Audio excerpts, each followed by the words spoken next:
आप सभी का इस वीडियो में हार्दिक स्वागत है। आइए द मैजिक ऑफ बिलीविंग का चैप्टर नंबर 2 स्टार्ट करते हैं। और इसकी प्लेलिस्ट आपको मिल जाएगी सीरियल वाइज, आप वहाँ से इस बुक की ऑडियो सुन सकते हैं, जिसको मैंने यहाँ रीड किया और कुछ जहाँ मुझे लगा कि हल्का सा एक्सप्लेन हो सकता है वहाँ पे मैंने अपने आप को अभिव्यक्त करने की भी कोशिश किया है। सो बताइएगा आपको कैसा लगा।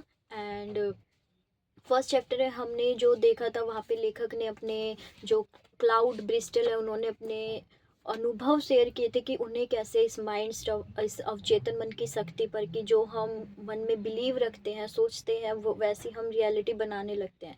तो उन्होंने अपने एग्जाम्पल दिए थे, लोगों के एग्जाम्पल दिए थे, एंड उन्हें कैसे इस चीज़ की प्रेरणा मिली कि ये बुक उन्होंने लिखी, उस चीज़ को उस चैप्टर में बताया है पूरा। एंड सबसे उसमें एक चीज़ बहुत इंपॉर्टेंट जो उन्होंने एक्सप्लेन किया वो है फेथ, कि हमें विश्वास होना बहुत ज़रूरी है। और जहाँ हमें विश्वास होता है तो हम, चाहे वो एस्ट्रोलॉजी हो, चाहे वो कैसी भी विद्याएं हो, कैसी भी चीज़ें हो, उससे हम अपने आप को ठीक कर सकते हैं, उससे हम अपने जीवन को बेहतर बना सकते हैं। तो फेथ सबसे ज़्यादा इम्पोर्टेंट है। सो आइए माइंड स्टफ के प्रयोग चैप्टर नंबर 2, इसमें क्या दिया गया है, इसमें उन्होंने किस चीज़ पे फोकस किया है, कौन कौन सी चीज़ें बताई है, कोई स्टोरी बताई है तो उसको भी पढ़ेंगे। तो आज चैप्टर 2 हम स्टार्ट करते हैं। हमारे विषय को उचित ढंग से समझने के लिए आपको स्वयं इस विचार एवं इसके चमत्कार पर विचार करना होगा।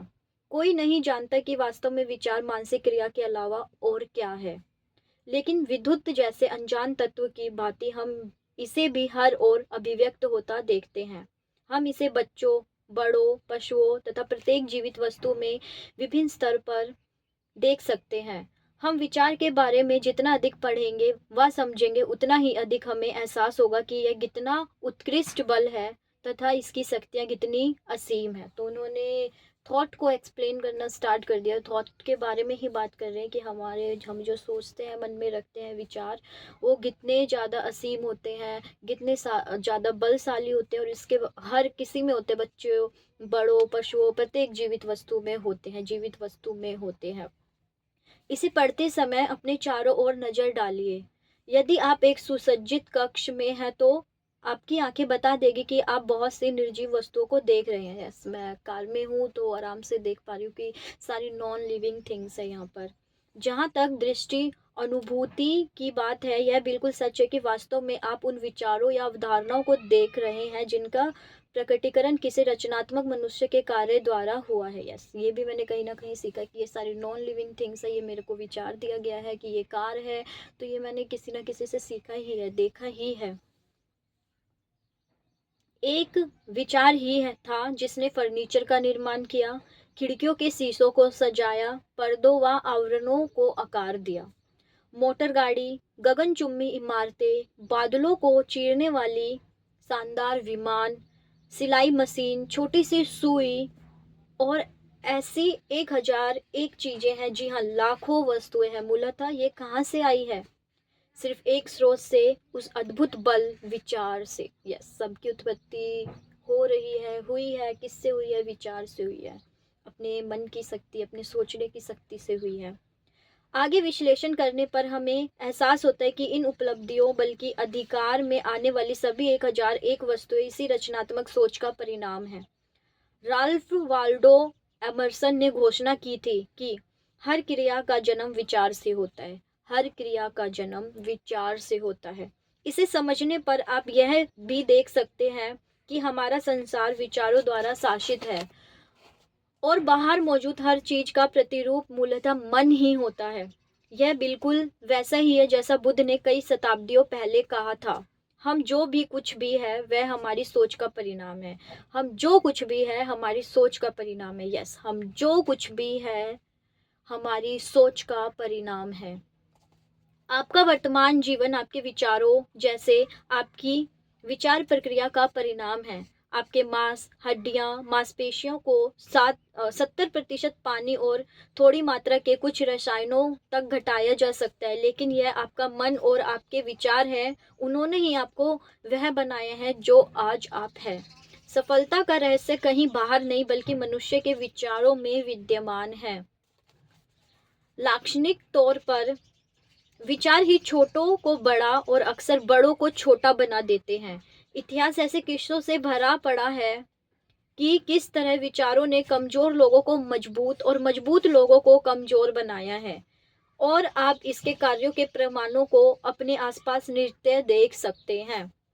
पूर्ववर्ती विचारों उत्तेजना के बिना आपके लिए खाना, कपड़े पहनना, बस के पीछे दौड़ना, कार चलाना, टेलीविज़न खोलना या अखबार पढ़ना, बल्कि अपनी बाँह उठाना भी संभव नहीं है। आपको लगता होगा कि आप जो भी क्रियाएँ करते हैं, वे आपको कमोबेश स्वतः करते हैं, जो संभवतः किसी शारीरिक सजगता के कारण होता है। जबकि आप जीवन में जो कुछ भी कदम उठाते हैं, फिर चाहे वह किसी भी दिशा में हो, उसके पीछे यही दुर्जेय एवं शक्तिशाली बल है, विचार। यानी कि मैंने सोचा है, विचार दिया कि मैं इस बुक को रीड करूँगी, तभी मैं रीड कर पा रही। तो हम कोई भी कार्य करते हैं, उसमें पहले हमारे थॉट आते हैं, देन वो हम करने लगते हैं। और ये जो हमारा बोलना है, ये सब तो इतनी आदी हो गई है कि हमें पता ही नहीं चलता कि एक विचार आया तब हम कर रहे हैं। तो इस ही नियम को समझना, इसी चीज़ के प्रति अवेयरनेस लाने की, थॉट ही है जो हमसे सब कुछ करवा रहे हैं। आप जिस तरह चलते हैं, जिस तरह स्वयं को प्रस्तुत करते हैं, आपकी बातचीत, आपका कपड़े पहनने का तरीका, यह सब आपकी सोच को दर्शाता है। बढ़ेगा स्वरूप बढ़ेंगे विचारों को का सूचक है, जबकि सजग व सरल स्वरूप आंतरिक शक्ति व विश्वास का भारी संकेत है। आप बाहर जैसा दिखाते हैं वैसे ही भीतर से होते हैं। यस, आप बाहर जैसा दिखाते हैं वैसे ही भीतर से होते हैं। आप खुद अपने विचारों का उत्पाद हैं। आप अपने बारे में जैसा विश्वास करते हैं वैसे ही बन जाते हैं। आप अपने बारे में जैसा विचार करते हैं वैसे ही बन जाते हैं। नोट डाउन, आप जैसा अपने बारे में विश्वास करते हैं वैसे ही बन जाते हैं। विचार ही प्रत्येक संपत्ति, प्रत्येक सफलता, प्रत्येक भौतिक उन्नति, प्रत्येक महान खोज व आविष्कार तथा प्रत्येक उपलब्धि का मूल स्रोत है।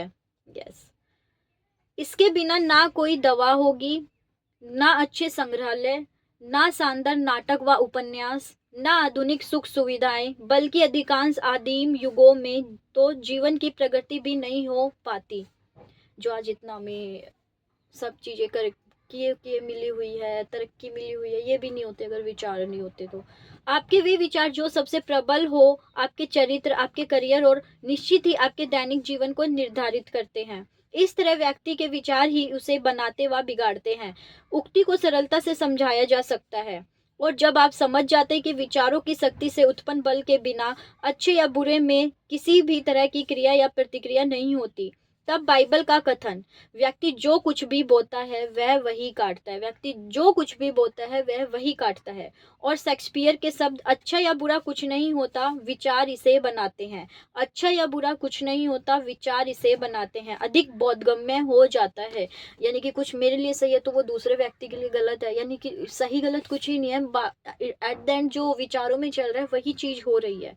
तो विचारों में जो चलता है वही चीज़ होती है, तो सही गलत का तो बात ही खत्म हो जाती है। बहुत ही एक अवेयरनेस लाओगे तो, और इस चीज़ पे चिंतन करोगे तो इस चीज़ को और डीपली आप समझ पाओगे। प्रख्यात अंग्रेज भौतिक शास्त्री सर ऑर्थर एडिक्टन ने कहा है सर ऑर्थर एडिक्टन ने कहा है कि किसी संदेह रहित सीमा तक हम जिस ब्रह्मांड में रहते हैं यह हमारे मन की ही रचना है। जबकि इस क्षेत्र में समान रूप से प्रसिद्ध सर जेम्स जीन ने बताया कि यह ब्रह्मांड हमें सभी के मन को अंतर्निहित व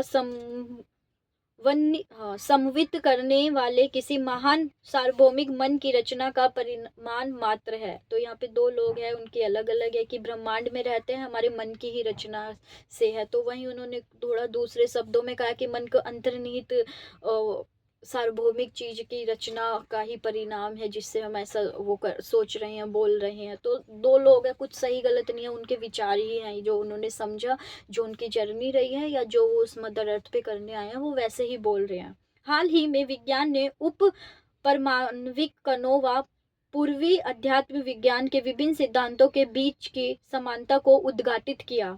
महानतम वैज्ञानिक एवं विचारक ने न केवल प्राचीन विद्वानों के विचारों से सहमत है, बल्कि इस पुस्तक के बुनियादी सिद्धांतों की भी पुष्टि करते हैं। मानव जाति का लगभग शुरुआत से ही मनुष्यों को गढ़ने का कार्य उन लोगों ने किया है जो विचारों की महान शक्ति से कुछ हद तक परिचित थे। सभी महान धार्मिक नेता, राजा, योद्धा और राजनीतिज्ञों ने इस महान विज्ञान को समझा और जाना कि लोग जैसा सोचते हैं वैसा ही व्यवहार करते हैं। साथ ही वे दूसरों के विचारों पर भी प्रतिक्रिया देते हैं। यस, विशेष रूप से तब जब वे उनके खुद के विचारों से शक्तिशाली और अधिक प्रभावशाली है। यस, हम जो हमसे आगे है वो बहुत ऐसे हटके सोच रखते हैं, तो हम उससे बहुत ऐसे प्रभावित होते हैं, मत उनके मतों पे प्रतिक्रिया भी देते हैं, उनसे आकर्षक भी होते हैं। इसके फलस्वरूप शक्तिशाली व गतिशील विचारों वाले मनुष्य ने लोगों के मन को आकर्षित कर रहे प्रभावित किया है, फिर चाहे वह उन्हें स्वतंत्रता के लिए हो या गुलाम बनाने के लिए। इतिहास में इसमें भी कोई सही गलत नहीं था, विचार ही था जिसकी वजह से ये स्वतंत्रता संग्राम हुए, युद्ध हुए वगैरह वगैरह। इतिहास में कोई काल नहीं रहा जब हमारे पास अपने विचारों को पढ़ने, उन्हें समझने और उनका अपने जीवन को सुधारने के लिए हम सबके भीतर की ऊर्जा के महान स्रोत को प्राप्त कर किस तरह उपयोग किया जाए, यह सीखने के कारण मौजूद हो। निश्चित ही हम जैसा सोचते हैं वैसा बन जाते हैं। एक समय था जब मैं विचारों की चुंबकीय शक्ति, विचारों को अपने विषय से जुड़ा होने व लोगों व उनके आसपास की चीजों को काफी दूर से भी किस तरह प्रभावित करते हैं पर लोगों को बातें करते देखा और उसकी हंसी उड़ाया करता था। लेखक बोल रहे हैं। लेकिन अब मैं इसका मजाक नहीं बनाता, ना ही इस शक्ति के बारे में थोड़ा सा भी जानने वाला ऐसा करते हैं। जिस व्यक्ति ने थोड़ी भी बुद्धि है उससे कभी ना कभी यह एहसास हो ही जाता है कि विचार संपूर्ण पृथ्वी की सतह को प्रभावित कर सकते। इतनी शक्ति होती है हमारे थॉट पावर में कि हम पृथ्वी की सतह को परिवर्तित भी कर सकते, प्रभावित भी कर सकते हैं। विख्यात आयरिश संपादक व कवि जॉर्ज रसेल ने एक बार यह कहावत उद्धृत की थी कि हम वैसे बन जाते हैं जैसे हमारे विचार होते हैं, और निसंदेह उन्होंने महान लेखक, विख्याता चित्रकार व कवि बनकर इसे प्रमाणित भी किया। यानी कि उन्होंने जो सोचा वो बन गए, और मतलब कि प्रूफ भी दे दिया कि उन्होंने जो सोचा, लेखक बनना चाहते, व्याख्याकार बनना चाहते, चित्रकार, कवि वगैरह बनना चाहते, वो सारे वो बन गए, रियलिटी बन गई उनकी।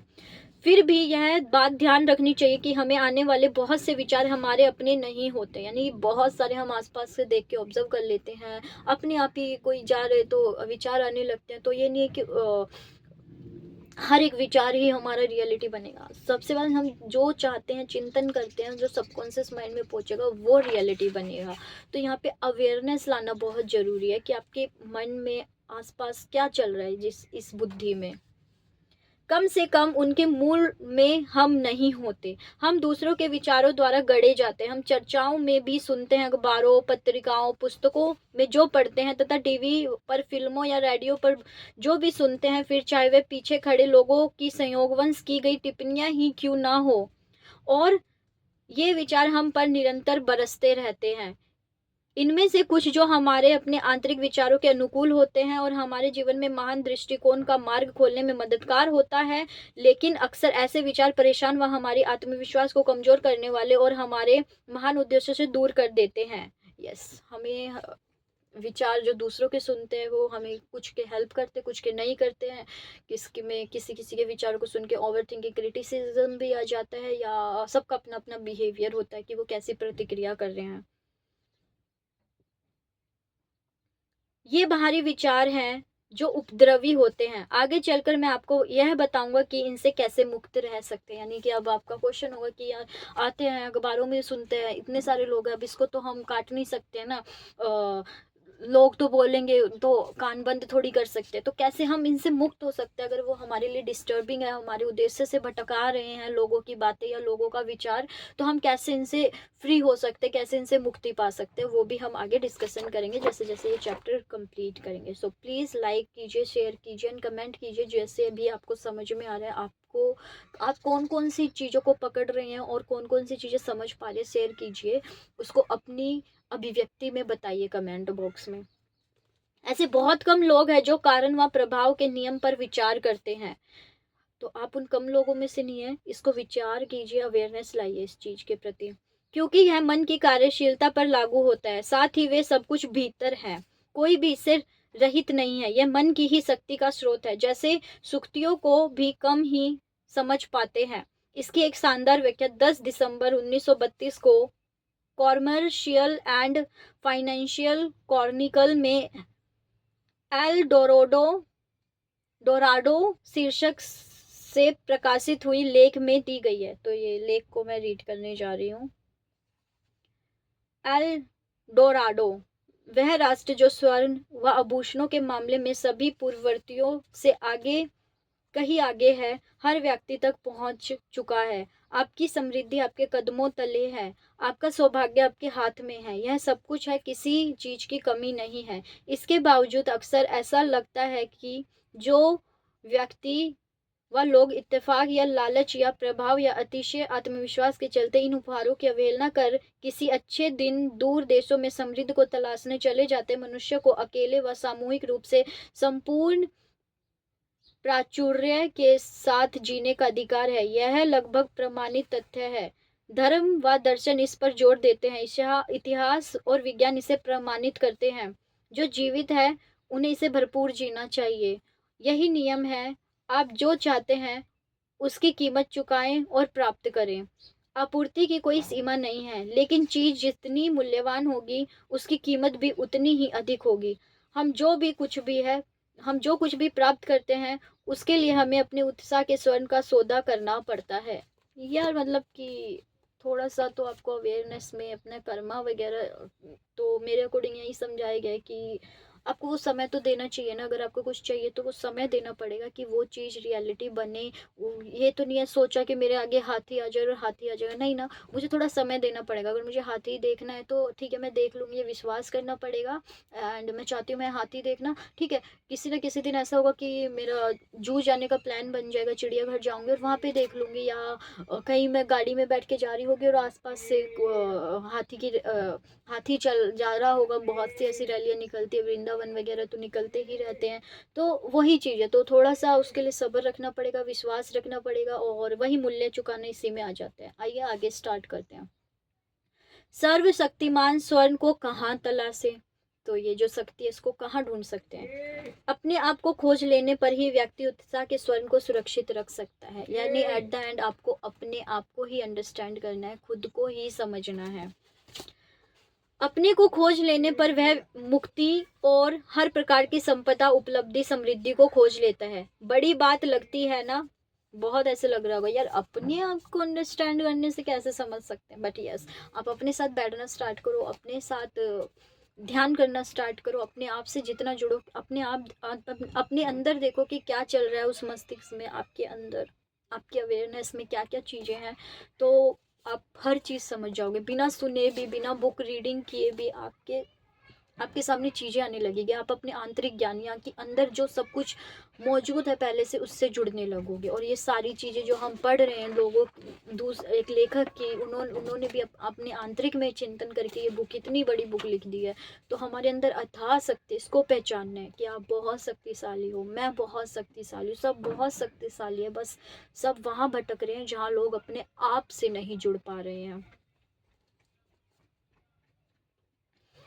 यह बड़ी बात लगती है ना?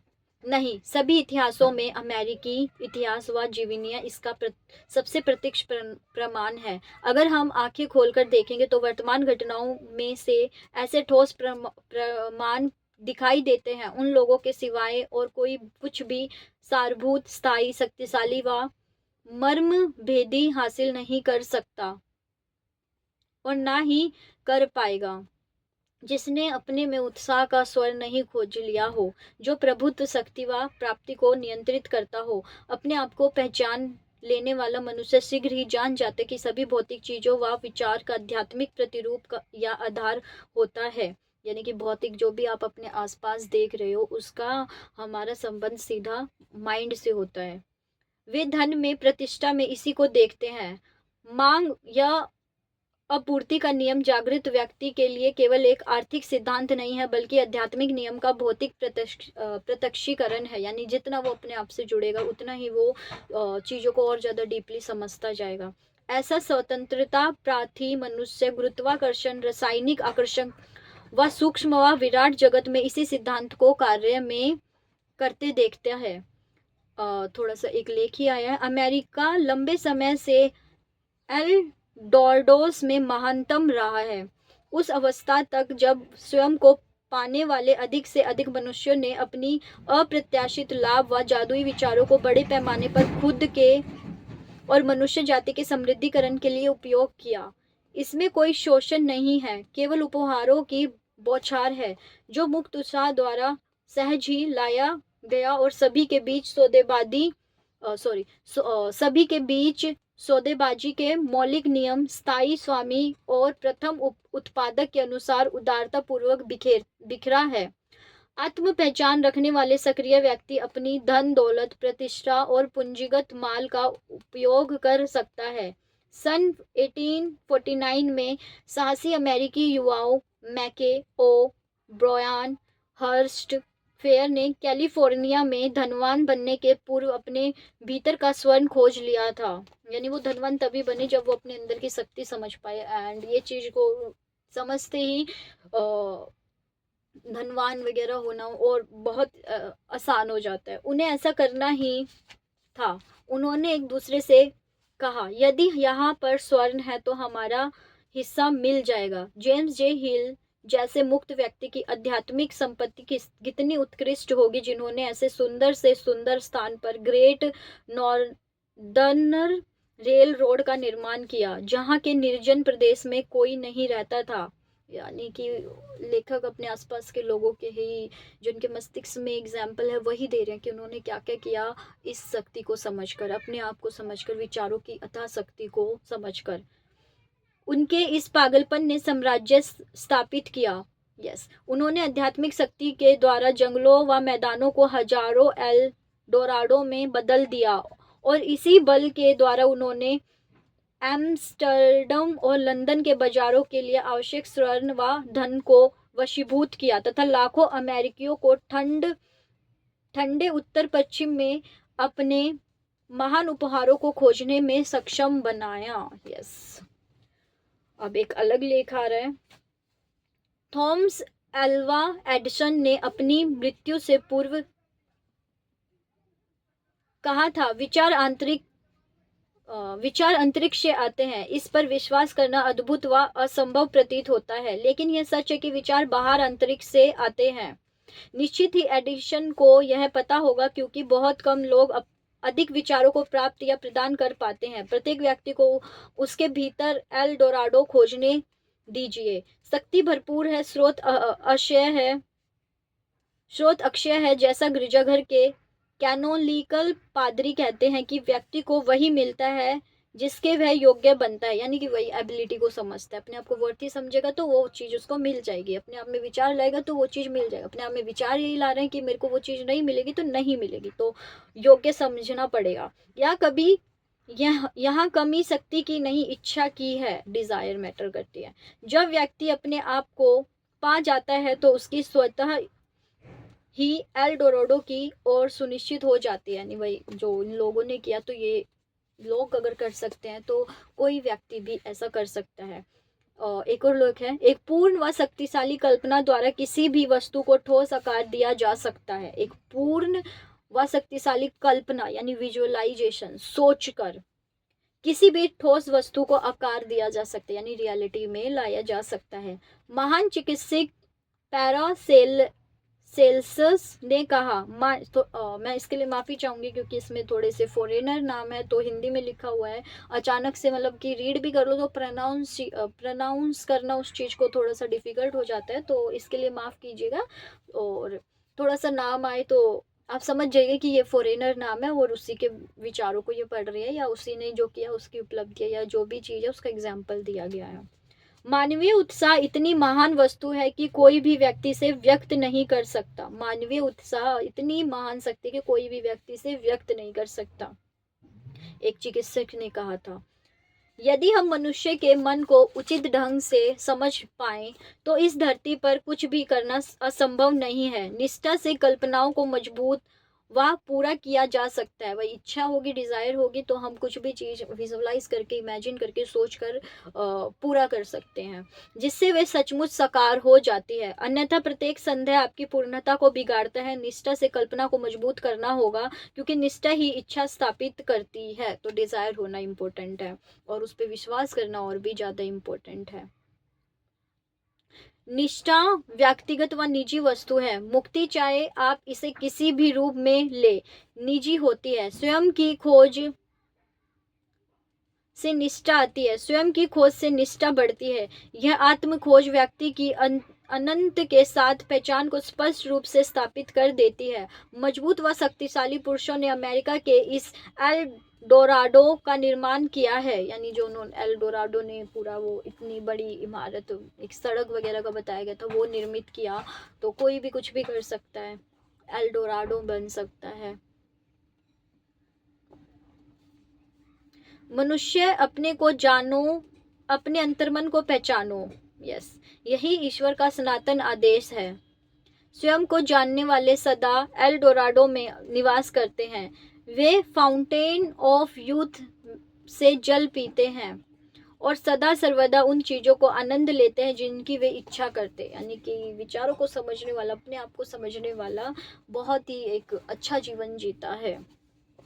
यहाँ उद्धृत पैरासेल्सिस के ये शब्द बार बार पढ़ने के योग्य है, क्योंकि ये पूरा जो हमने अभी पढ़ा ये पैरासेल्सिस के ही पैराग्राफ उन्होंने क्या बोला वो दिया गया था। तो यहाँ उद्धृत पैरासेल्सिस के ये शब्द बार बार पढ़ने योग्य, क्योंकि एक बार जब आप इनका अर्थ समझ जाएंगे तो यह खोज लेंगे कि इन सिद्धांतों को किस तरह कार्यान्वित करना है। यानी कि इच्छा होनी, निष्ठा होनी बहुत जरूरी है।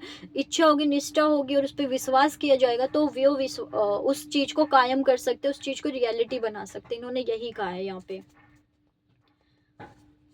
इन सिद्धांतों को किस तरह कार्यान्वित करना है तो ये अभी हमने बता दिया। तो निश्चित ही आप इस संबंध में और अधिक समझ सकेंगे कि अपने कार्यों में किस तरह सफल होना है। तथापि मैं यहाँ यह उल्लेख करना चाहता हूँ कि केवल कड़ी मेहनत से ही सफलता नहीं मिलती। यस, दुनिया ऐसे लोगों से भरी पड़ी है जिन्होंने खूब मेहनत की, लेकिन उनके पास देखने के लिए कुछ बहुत कम है। कड़ी मेहनत से कुछ अधिक चाहिए होता है, जो रचनात्मक सोच और अपने विचारों को निष्पादित करने की अपनी क्षमता पर दृढ़ विश्वास। इतिहास में सफल रहे लोग अपने विचारों के कारण ही सफल हुए। उनके हाथ उनके मस्तिष्क की सहायक मात्र थे। यानी कि आप दिन रात लगे हुए हो मेहनत करने, ये काम कर लूँ, वो काम कर लूँ, तभी मेरे पास पैसा आएगा, नहीं। विचार में जो सोचा है वही आप सोच रहे हो, विचार में कड़ी मेहनत करके ही आएगा, तो आप लगे रहोगे और वो कड़ी मेहनत आती रहेगी, आती रहेगी, आती रहेगी और पता नहीं कब आपको सफलता मिलेगी। बट आप ये सोच रहे कि मैं सफल जरूर होंगी और बहुत आसानी से हो जाऊंगी। अगर ये भी सोचोगे ना तो चीज़ें वैसे होने लगती है, क्योंकि एट द एंड हमारे थॉट ही कार्यान्वित है, हमारे थॉट ही वर्क कर रहे हैं। तो इस चीज़ को बहुत समझना है कि मेहनत से ही कुछ नहीं होता है। मेहनत ठीक है, अपने विचारों पे करो, अपने आप को समझने में करो, अपने साथ बैठने में करो, अपनी अवेयरनेस लाने में करो, प्रेजेंट मोमेंट में आने के लिए करो, अपने जो भी आप मेहनत कर रहे हो। बाकी आपका ये माइंड पीसफुल होगा, बाकी आपको समझ जाओगे कि आपके अंदर क्या क्या चल रहा है और आप अंदर क्या क्या डाल के करवा सकते हो। ये चीज़ समझ जाओगे तो चीज़ें आसान हो जाती है। तो हार्डवर्क को जो एक गलत एक्सप्लेनेशन दी गई है, वो हार्डवर्क नहीं लगता, चीज़ें स्मूथली हो जाती है। एक और महत्वपूर्ण बिंदु, सफलता के लिए यह आवश्यक है कि आपकी आकांक्षा आप पर हावी ना हो जाए। एक और महत्वपूर्ण बिंदु, सफलता के लिए आवश्यक है कि आपकी आकांक्षा आप पर हावी हो जाए, आपके विचारों व लक्ष्यों में समन्वय हो और आपकी ऊर्जा बिंदु रुके, केंद्रित व प्रयुक्त हो। ये नहीं कभी आप कुछ सोच रहे हो, कभी कुछ सोच रहे हो, कभी ये कभी वो, कभी उसको देख के वो सोच रहे हो, कभी उसको देख के ये पाना है, ऐसे नहीं है। आपकी इच्छा होनी चाहिए, आपके मन की डिजायर होनी चाहिए, वो चीज करोगे ना तो वो बहुत आसानी से हो जाएगी। वरना भटकते रहते हैं इंसान, पढ़कर भी इन चीज़ें, यार मैं तो कुछ भी कर सकता हूँ, तो कभी उसका देख के सोचता, कभी उसका, यार मेरी लाइफ तो बदल ही नहीं। फिर वही लोग कमेंट करते कि यार ये बकवास है, कुछ काम नहीं करता है, भगवान ने हमें ऐसे ही करने के लिए भेजा है। या वो ऐसे कमेंट ही देते हैं कि जिनसे पता चल जाता है कि भाई ने कुछ ना कुछ मिसअंडरस्टैंडिंग हुई है। इन चीज़ों से जुड़ने के बाद भी कुछ ना कुछ उनके मन में मिसअंडरस्टैंडिंग है। आपको धन या यश या पद अथवा ज्ञान किसी की भी इच्छा हो सकती है। प्रत्येक व्यक्ति का सफलता के मायने संबंधी अपना विचार होता है। यस, कोई सफल बहुत सारा धन पाके, कोई सफल अच्छा स्वास्थ्य पाकर है, और कोई सफल एक अच्छा सा घर, मतलब कि एक छोटा सा घर, प्यारा सा घर हो, बीवी बच्चे उतने में, या कोई सफल कि मेरे पास नौकर चाकर हो, बड़ा सा बंगला हो। तो सबके अपने विचारों पर ही होता है। आप इसे जो चाहे माने। यदि आप इसे अपने जीवन की प्रबल व अभिलाषा बनाने की इच्छा रखोगे तो आप अपना उद्देश्य अवश्य हासिल कर लोगे। आप इसे बड़ा आदेश कहेंगे? कतई नहीं। विश्वास की गतिशील शक्ति का प्रयोग करके आप अपनी आंतरिक शक्तियों को इस तरह तैयार कर सकते हैं जो बदले में आपको आपके लक्ष्य तक पहुंचाने में मदद करेगी। यदि आप विवाहित हैं तो आपको वे उत्तेजनापूर्ण व भावुक अनुभव याद होंगे जहां आप अपनी भावी जीवन साथी से मिलने जाते हैं। निश्चित ही यह तनावपूर्ण कार्य नहीं है, बल्कि इसके उलट आप स्वीकार करेंगे आप, लेकिन आप इस जिसे उपयोग कर रहे हैं, चाहे अनजाने में ही सही, वह यही विज्ञान नहीं था क्या? यस, विचार ही थे। मन में विचार आने से लेकर विवाह होने तक जीवन साथी को पाने की इच्छा इसके आपके मन में सर्वोपरि थी। यह विचार, यह विश्वास दिन में हर पल, संभवतः आपके स्वप्न में भी आपके साथ था। यस, अब जब आपके लिए अपने दैनिक जीवन में विचारों या इच्छाओं की भूमिका की तस्वीर स्पष्ट हो चुकी है, तब सबसे पहले आपको यह पहचानना होगा कि आप वास्तव में चाहते क्या हैं। क्लैरिटी होना बहुत जरूरी है। जिनको क्लैरिटी नहीं होती ना, वो इन चीजों को समझकर भी भटकते हैं यार, सच में भटकते हैं। आम लोगों की तरह बस सफल होने की इच्छा के साधारण विचार से शुरुआत करना बहुत अस्पष्ट है। आपके मन में इसका स्पष्ट पैटर्न चित्रित होना आवश्यक है। अपने मन से, अपने आप से पूछे, आप किस ओर बढ़ रहे हैं? आपका वास्तविक लक्ष्य क्या है? क्या आपको जो चाहिए उसकी आपने काल्पनिक तस्वीर बना ली है? यदि सफलता को धन के पैमाने पर नापा जाए तो क्या आप इन आंकड़ों की मात्रा तय कर सकते हैं? उपलब्धियों के पैमाने पर क्या आप इसका सटीक वर्णन कर सकते हैं? यानी कि क्या चाहिए आपको, एट द एंड चाहिए क्या आपको, इसकी क्लैरिटी होना बहुत ज़रूरी है। आपका लक्ष्य क्या है? आपने उसको इमेज क्रिएट की, या भटक रहे हो कि ऐसे चाहिए ऐसा चाहिए? तो वो चीज़ समझना इम्पोर्टेंट है यहाँ पे। आपको ये प्रश्न अवश्य पूछने चाहिए, क्योंकि इन जवाबों में से वे कारण आपको ये प्रश्न अवश्य पूछने चाहिए, क्योंकि इन जवाबों में वे कारण छिपे हैं जो आपके बाद आपकी संपूर्ण जीवन को निर्धारित करेंगे। तो ये क्लैरिटी के लिए आप इन प्रश्नों को पूछ सकते हैं कि क्या आवश्यकता है, वास्तविकता में आप इसे चाहते हो या नहीं चाहते हो, और अगर धन चाहते हो तो कितनी मात्रा में चाहते हो। बोलते हो करोड़पति करोड़पति, तो करोड़पति होने का आपका मतलब क्या है? कि आपके पास 1 करोड़ आ जाए, 2 करोड़ आ जाए, या 10 करोड़ आ जाए, 10,000 करोड़ आ जाए, तो वो मात्रा आपके यहाँ पे तय हो जाएगी। और एक काल्पनिक है कि हाँ 10,000 करोड़ आ जाए, ये ऐसे बंगला हो, मेरी ऐसी पर्सनैलिटी हो, तो वो चीज़ें करना और आसान हो जाता है। क्योंकि वरना दुनिया में तो बहुत मतलब सब अपना कर रहे हैं। अधिकांश लोगों में सफल होने की सामान्य इच्छा होती है, लेकिन उसके आगे सब कुछ अनिश्चित है। यानी मैं सफल हो जाऊं, बट यार सफलता में आपको चाहिए क्या, ये तो सोचना पड़ेगा ना। वे दिनों दिन बस आगे बढ़ते रहते हैं, ये देखते हुए कि आज उनके पास तो नौकरी है तो कल भी बनी रहे, तो इस तरह उनकी वृद्धावस्था में भी देखभाल हो जाएगी। वे लकड़ी के ऐसे कुंदे हैं जो पानी में लहरों के थपेड़ के अनुसार निरुद्देश्य तैरते रहते हैं। इसी तरह बहते हुए वे या तो किनारे आ जाते हैं या पानी को रोकने लगते हैं, अंततः डूब जाते हैं। इसलिए यह महत्वपूर्ण है कि आपको ठीक ठीक पता हो कि आप अपने जीवन में चाहते क्या हैं। आपको पता होना चाहिए कि आप किस ओर बढ़ रहे हैं, ये अवेयरनेस लानी पड़ेगी। इस बात में कोई अंतर नहीं पड़ता कि आप नौकरी या और अच्छी नौकरी चाहते हैं, नया घर चाहते हैं, देश में स्थान चाहिए, या मात्र जूतों की नई जोड़ी चाहते हैं। आप जिसे प्राप्त करना चाहते हो उस संबंध में आपके विचार स्थिर होने चाहिए। यानी कि ठीक है यार, आप 10 जगह भटको नहीं, मुझे ये भी चाहिए ये भी चाहिए, जितना कुछ भी चाहिए उसमें अपने मन में ये लिया हो कि हाँ ये चीज़ स्पेसिफिक ये तो चाहिए ही चाहिए, अंदर से आना चाहिए कि चाहिए ही चाहिए, एक स्ट्रॉन्ग इंटेंशन, एक स्ट्रॉन्ग इच्छा शक्ति चाहिए ही चाहिए। याद रखिए, आवश्यकता और इच्छा के बीच बड़ा अंतर होता है।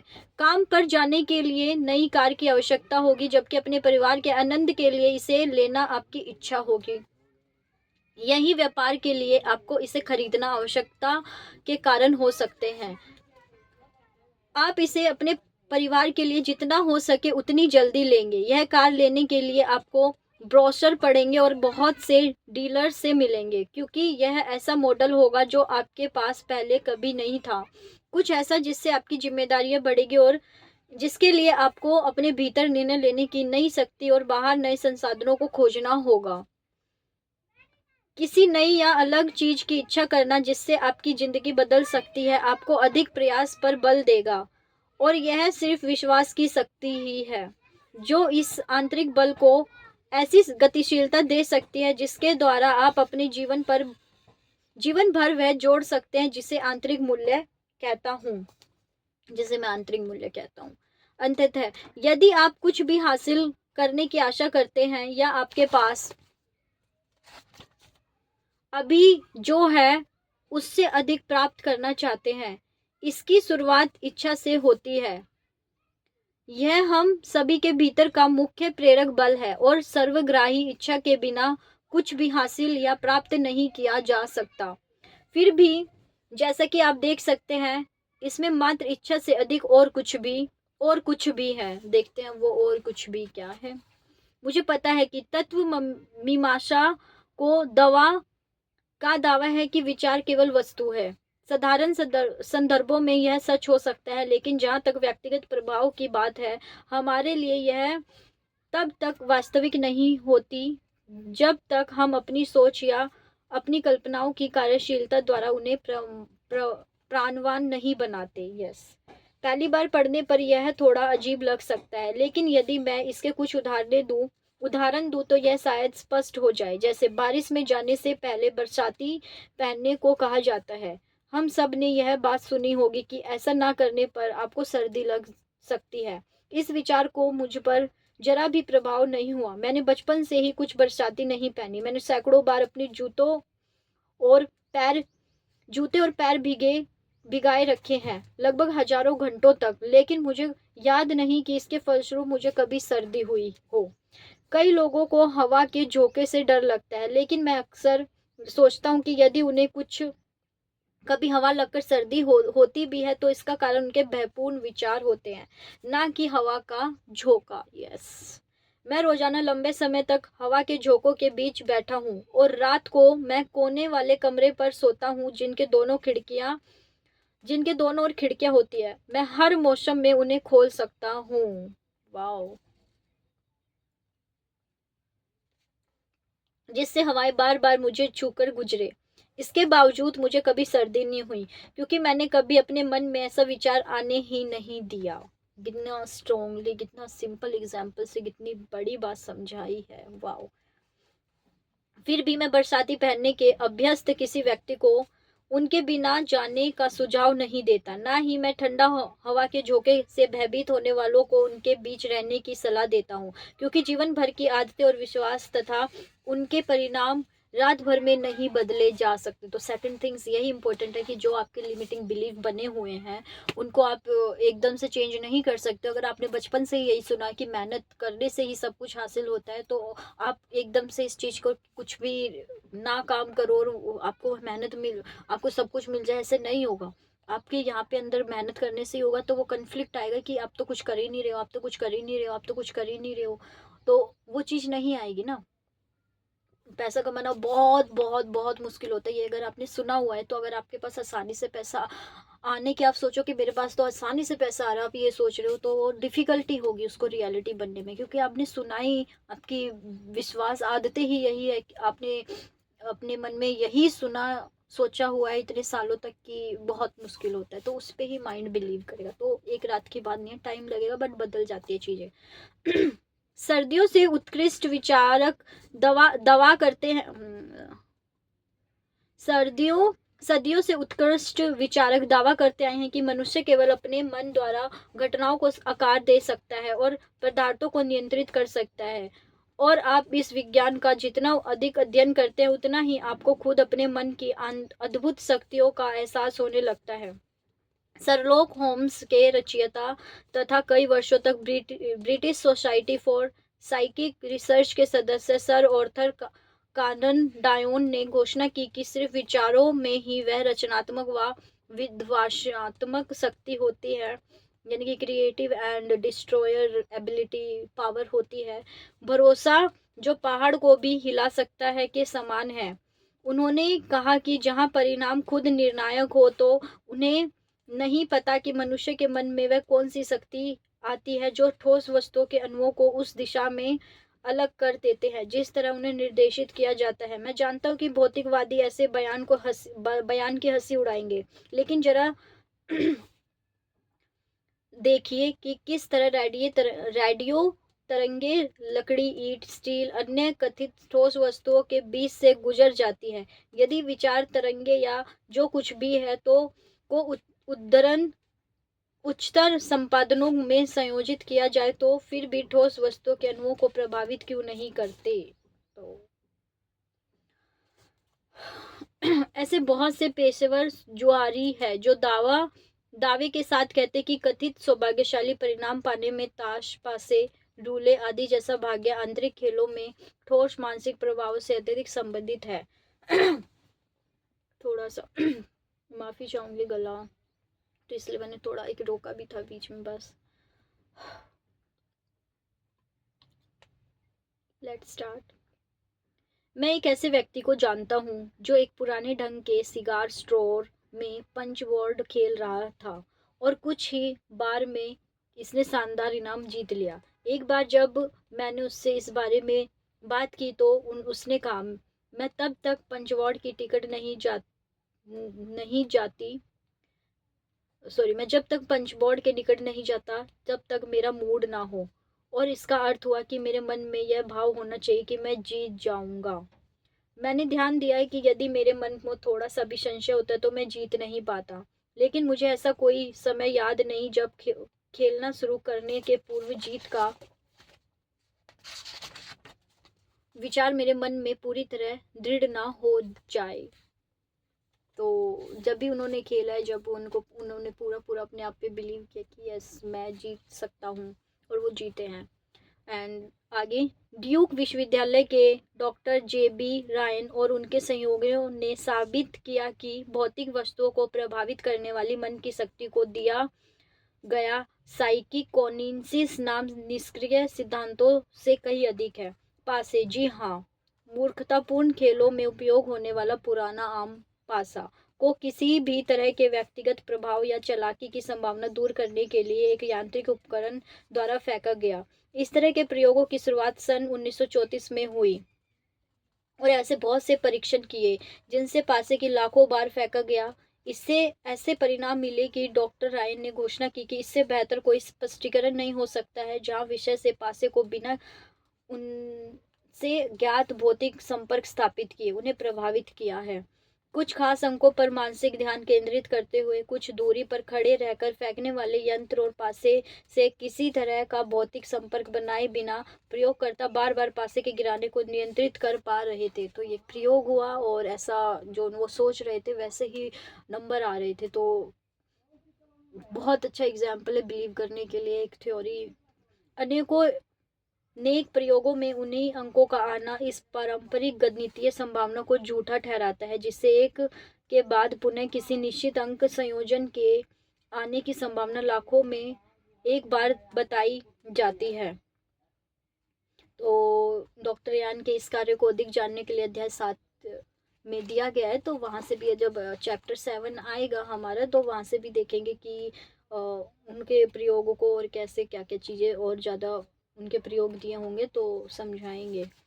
वैसे मुझे ठीक है यार, इन्होंने ये अलग अलग प्रयोग किए, ये चीज़ तो पहले ही थी, बस उन्होंने बिलीव करने के लिए अपने प्रयोग वगैरह कर लिए। बाकी अगर हम अपनी सनातनी पुस्तकें देखें, हमारे ग्रंथ देखें, हमारे वेद देखें, उपन्यास देखें, उनमें ये सारी चीज़ें बहुत ब्यूटीफुली तरीके से पहले ही समझाई गई है। उसके बाद तो सब ने अपनी अपनी विचार लाए और सब उसी विचारों के अकॉर्डिंग बढ़ रहे हैं। तो किसी ने सोचा बुक लिखनी है तो उन्होंने बुक लिख दी, किसी ने सोचा कि मुझको ऐसे करना है या कि मुझे इसको साबित करना है, तो उनके सामने वो चीज़ें खुद आ गई और उन्होंने साबित कर दिया। इसी सिद्धांत को अपने खुद के नए तरीके से, आधुनिक तरीके से, जो उस समय था तत्कालिक तरीका, पासे फेंक के कि हाँ बहुत ही कितना ब्यूटीफुल एग्जाम्पल है कि पासे फेंके वही नंबर आ रहे थे, तो साबित हो गया कि विचारों से ही हम ऐसे सोचकर कुछ भी ऐसे कर सकते हैं। अगर ये अंक आ सकते हैं तो हमारी लाइफ में चीज़ें भी आराम से आ सकती हैं। तो चैप्टर 7 में देखेंगे इनकी और क्या थ्योरीज दी गई है इन्होंने, और क्या क्या परीक्षण किए हो गए या क्या बताया गया है। आइए इसको आगे स्टार्ट करते हैं।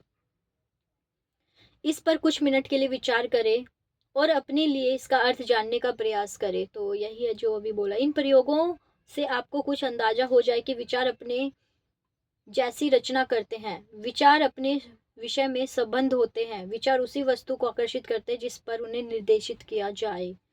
और ऐसे ही अन्य वक्तव्यों का क्या अर्थ है दावा जिनका दावा तत्व मीमांसा वर्षों से करते आए हैं। जॉब ने कहा था, मैं जिस चीज़ से सबसे अधिक डरता हूँ वही मुझे मिलती है। यानी कि जो अंदर होगा वो चीज़ तो आएगी ही आएगी। तो अब शायद अब लेखक इस चीज़ को बता रहे हैं कि जो अंदर होता है वो चीज़ भी आती है। तो डीप डाउन अपने अंदर क्या बिठाया हुआ है वो चीज़ भी आपकी लाइफ में आएगी, वही मुझे मिलती है। हमारे भयप्रद विचार समस्याओं को हमारी ओर आकर्षित करने में उतने ही रचनात्मक और चुंबकीय है जितने शुभ परिमाणों को आकर्षित करने वाली रचनात्मक और सकारात्मक विचार है। तो सही गलत या पॉजिटिव नेगेटिव कुछ नहीं है, जैसे अंदर होगा वैसा आएगा ही आएगा। भय होगा तो भय वाली सिचुएशन आएगी, भय वाली चीज़ें आएंगी, और शुभ वाली अच्छी अच्छी पीसफुल होगा तो पीसफुल चीज़ें आएगी। एट द एंड आपको खुद से ही जुड़ना है, इसमें भी बोला गया है। एंड मेरे आप अदर प्लेलिस्ट दे सकते हैं दैनिक प्रेरणा की, उससे इन चीज़ों को और आसान भाषा में समझने में बहुत हेल्प मिलेगी। सीधा और सटीक बात की गई है, और कुछ मैंने अपनी अभिव्यक्ति भी दी है और आसान भाषा में, तो वो चीज़ आपको और ज़्यादा समझने में इस चीज़ को हेल्प करेगी। तो जाइए उस प्लेलिस्ट को देख के आइए। और you can heal your life की भी प्लेलिस्ट बनी हुई है कि विचार जो जो हम रखे हैं उससे हमारा जीवन कैसे चल रहा है, कैसे उससे समस्याएं आती है और कैसे उसको अदर विचार दे के सही कर सकते। तो वो you can heal your life की प्लेलिस्ट भी बनी हुई है, उसमें आप अच्छी तरीके से देख सकते हैं। इसलिए इस बात में कोई अंतर नहीं पड़ता कि आपके किस तरह के हैं, वे जैसा है वैसा ही निर्माण करते हैं। जब यह चीज़ आपकी चेतना में शामिल हो जाएगी तब आपको अपनी इस विस्मयकारी व प्रेरक शक्ति का आभास होगा जिससे आप प्रयोग कर रहे हैं। जहाँ विचार को मनुष्य की ज्ञात किसी भी सीमा से अधिक सृजित व उपयोग किया जा सकता है। ऐसे में मैं उन सिद्धांतों पर अडिग रहना चाहता हूँ कि केवल अपनी मुखरता, तीव्रता, भावनात्मक गुणों, एहसास की गहराई या कंपन आधार के अनुपात में ही सृजन कर सकते हैं। दूसरे शब्दों में विचार की सृजनात्मक व नियंत्रित शक्ति उसी अनुपात में होती है जितना आपकी निरंतरता, तीव्रता और शक्ति होती है। इसकी तुलना किसी प्रसारण केंद्र की वेवलेंथ और वॉट क्षमता से भी की जा सकती है। यस, जितना आप अंदर वो करोगे उतना ही आपको चीज़ें जल्दी मिलेगी, आकर्षित करने में मदद मिलेगी। इतने सारे स्पष्टीकरणों के बाद यह स्पष्ट रूप से निश्चित है कि विचार विद्युत ऊर्जा के रूप में नहीं होते बल्कि इन्हें किसी और तरह परिभाषित करना होगा। सिलसिलेवार टेलीपैथिक प्रयोगों में विषयों को फैराडे केज में रखा गया था जो किसी भी तरह के विद्युतीय ऊर्जा के संभावित संचार को प्रभावित ढंग से रोक देता है। इसके बावजूद विषय को स्कोर संयोगवश होने से काफी अधिक था जो किसी भी डाटा को एक मन से दूसरे मन तक पहुंचा रहा था। यह स्पष्टता विद्युतीय नहीं था, हालांकि मैंने उससे भी अधिक है। तो विद्युत का तो हम प्रशिक्षण भी कर सकते, बट विचार तो उससे भी कहीं ज़्यादा शक्तिशाली होते हैं। हालांकि मैंने उच्च आवृत्ति विद्युत के साथ भी कई प्रयोग किए हैं। वह क्षेत्र जिनमें अत्यधिक विद्युत प्रतिभायुक्त निकालो स्टेला अग्रीन है, और इसलिए मैं जब भी विचार और उसके रेडिएशन या कंपनों के बारे में सोचता हूँ मैं सहज ही उनका संबंध विद्युत और उनके तथ्यों से जोड़ने लगता हूँ। ऐसा करने पर ये मेरे लिए अधिक समझने योग्य हो जाते। तो यही एक लेखक ने अपना बताया है कि कैसे वो विद्युत वगैरह से कैसे इन्होंने इस चीज़ को और ज़्यादा अच्छे से समझा। मुझे ज्ञात हुआ कि इस सादृश्य जागरूकता तक पहुंचने वाला मैं अकेला नहीं हूं। आजकल लगभग सभी अस्पतालों में रोगी की मस्तिष्कीय तरंगों को जांचने व दर्ज करने वाले उपकरण ईईजी या इलेक्ट्रोएन्सेफेलोग्राफ मौजूद है। ये तरंगे वस्तुतः मस्तिष्क के दोनों गोलार्ध का विद्युत कंपन होती है। चिकित्सक इसका प्रयोग मस्तिष्क और तंत्रिक तंत्र के स्वास्थ्य की जांच करने के लिए रोगी के सामान्य मानसिक स्वास्थ्य, उसके सपनों व भावनात्मक स्थिति, यहाँ तक कि शरीर के अन्य कोई भी हुई बीमारी के बारे में जानने के लिए उपयोग करते हैं। सन 1944 में डॉक्टर हेराल्डा एस बर्र और उनके सहकर्मी येल विश्वविद्यालय के में 12 सालों तक अनुसंधान के बाद इस नतीजे पर पहुंचे कि सभी जीवित वस्तुएं चारों ओर से खुद अपने विद्युतीय वर्तुल से घिरी होती है और जीवन विद्युतीय तौर पर पूरी तरह ब्रह्मांड के पैटर्न से संबंधित है। वर्षों से रहस्यवादी, अध्यात्मवादी और तत्वमीमांसा दावा करते आए हैं कि यह वर्तुल प्रत्येक व्यक्ति में है और ऐसे अनगिनत मामले हैं जिनसे इन वर्तुलों को सचमुच देख जाने की बात दर्ज की हुई है। तो ये शक्ति हमेशा ही विद्यमान है और हमेशा ही देखा गया इस चीज़ को। तो वही अलग अलग थ्योरीज, अलग अलग लोगों के एग्जाम्पल देके एक ही चीज़ को बार बार समझाया जा रहा है कि ऐसा होता है, ऐसा होता है, ऐसा होता है। विचार शक्तिशाली तो आप इसको थोड़ा सा समझ के ही अंडरस्टैंड कर लीजिए, या फिर और एग्जाम्पल देखते रहिए। जितने एग्जाम्पल देखेंगे और विश्वास बढ़ता रहेगा, तो और चीज़ें आसान हो जाएगी। या इतने में ही विश्वास बढ़ गया है तो बताइए अपनी लर्निंग क्या रही है अभी तक कमेंट बॉक्स में कि यस मेरे को विश्वास हो गया है, और अभी नहीं हुआ है, अभी मैं और भी देखना चाहता हूँ। तो अभी बचा हुआ है चैप्टर, काफ़ी कंप्लीट करते हैं। हाँ, तब 1960 के दशक के अंत में सोवियत अनुसंधानकर्ताओं ने ओरा वर्तुल को फोटोग्राफी फिल्म पर उतारने की तकनीक कर्लियन फोटोग्राफी के आविष्कार की घोषणा की। एक पत्ती की कर्लियन फोटो लिए जाने पर उसमें वे तेज दमकते ताराक पुंज जैसे दिखे, जो हालांकि पत्ती के कुम्हालने से धीरे धीरे धुंधले होते गए। विषय के हाथों की कर्लियन फोटो लेने पर उंगलियों में से चमकदार प्रकाश निकलता दिखाई दिया, जो तत्वमीमांसा के युगों पुरानी उस धारणा की पुष्टि करता प्रतीत होता था कि व्यक्ति के हाथ उपचारात्मक ऊर्जा का स्रोत है। आलोचकों ने इसका यह कहते हुए विरोध किया कि कर्लियन प्रक्रिया के दौरान जिसे मंद विद्युत क्षेत्र के बीच फोटो ली जा रही है, उसमें उत्पन्न विद्युतीय कोरोनल रिसीव से अधिक और कुछ रिकॉर्ड नहीं होता। जबकि इसी के साथ यह भी स्पष्ट हो गया कि कर्लियन ओरा की शक्ति का विषय की भावनात्मक स्थिति के साथ कोई सह संबंध नहीं होता है। बहुत से मनोवैज्ञानिकों, विशेष रूप से न्यूयॉर्क के डॉ ली आर स्टेनर को यह सहसंबंध इतना विश्वसनीय लगे कि कॉर्लियन फोटोग्राफी का उपयोग अपने रोगियों की प्रगति की वस्तुगत मापन में करने लगे। तो वही कैसे एक चीज़ उन्होंने किया और कैसे उसको फिर कुछ ने माना, कुछ ने नहीं माना। वही एट द एंड विचार क्या थे सबके, वही बताया गया है कि ये चीज़ साबित करने की कोशिश की जा रही, तो कुछ उसमें नहीं हुआ, बट कुछ ने मान के लोगों को सफल प्रशिक्षण भी किया, रोग ठीक भी किए। हम इस प्रत्यक्ष विरोधाभास का समाधान निकाल सकते हैं यदि हम विद्युत कोरोनल रिसाव और कर्लियन प्रभाव को अभी जानने वाली विचार ऊर्जा के उत्पाद की तरह ऐसे देखें। जैसे समुद्र में ज्वारीय तरंगें उस भूकंप का दृढ़ रूपांतरण होती है, तो संभवतः समुद्र की सतह पर हजारों मील दूर आया होगा। यस, हर्मिस ट्रिस मैजिस्टिक, थोड़ा सा ये नेम है और इससे संबंधित कोई कंटेंट का नेम है। संबंधित रासायनिक दार्शनिक सभी ने कंपन के सिद्धांतों की शिक्षा दी हुई है। ईसा पूर्व 6वीं शताब्दी के महान गणितज्ञ व दार्शनिक पाइथागोरस ने कहा कि जो भी अस्तित्वगत है, ये हम पाइथागोरस की थ्योरम भी पढ़ते रहते हैं मैथ में, तो उन्होंने क्या किया, जो भी अस्तित्वगत है वह कंपन है। यह हमारे आज के वैज्ञानिक विद्युतीय सिद्धांतों का मूल भाव है कि सभी पदार्थ इलेक्ट्रॉन, न्यूट्रॉन, प्रोटॉन तथा अन्य परमाणुवीय कणों से निर्मित है, जिनका सभी का अपना आवेश है। जो निरंतर दूसरों के प्रतिक्रिया व प्रतिक्रिया देते रहते हैं। तो आगे देखते हैं। अधिक बेहतर शब्द चाहूँ तो मैं कंपन या स्पंदन का प्रयोग करूँगा।